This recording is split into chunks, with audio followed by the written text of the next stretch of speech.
April May నెలపై Tollywood box office గంపెడు ఆశలు పెట్టుకుంది. ఈ 2 నెలల్లోనూ భారీగా సినిమాలు వస్తున్నాయి.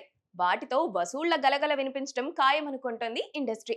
కానీ ఫలితాలు ఆశించినంత గొప్పగా కనిపించడం లేదు. గత వారం బైకర్ విడుదలైంది, ఓకే అనిపించుకుంది. ఈ వారం డెకాయిట్ వచ్చింది, నిర్మాతలకు ఈ సినిమా లాభాల్ని మిగిల్చింది. డబ్బింగ్ బొమ్మ లైక్ ని ఎవరు పట్టించుకోవడమే లేదు. ఇప్పుడు మరో వారం రిలీజులకు సిద్ధమైంది. ఈ వారం పెద్ద సినిమాల హడావిడి లేదు, ఉన్నవన్నీ చిన్న సినిమాలే. తిమ్మరాజుపల్లి టీవీ, పాపం ప్రతాప్, బ్యాడ్ బాయ్ కార్తిక్ సినిమాలు రిలీజ్ అవ్వబోతున్నాయి.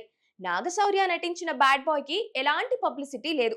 చాలా కాలంగా ఈ సినిమా సెట్స్ పైనే ఉండిపోయింది. డిలే ప్రాజెక్ట్ అవ్వడం, నాగశౌర్యకు ఈ మధ్య హిట్లు లేకపోవడం, పబ్లిసిటీ సరిగా లేకపోవడం, ఇవన్నీ కలగలిపి ఈ సినిమాపై ఆసక్తి తగ్గించేశాయి. మిగిలిన 2 సినిమాలకు పబ్లిసిటీ బాగానే ఉంది. పాపం ప్రతాప్ ఈటీవీ విన్ నుంచి వస్తున్న సినిమా, బ్రాండ్ వాల్యూ బాగా పనిచేస్తుంది. తిమ్మరాజుపల్లి టీవీకి హీరో కిరణ్ అబ్బవరం నిర్మాత.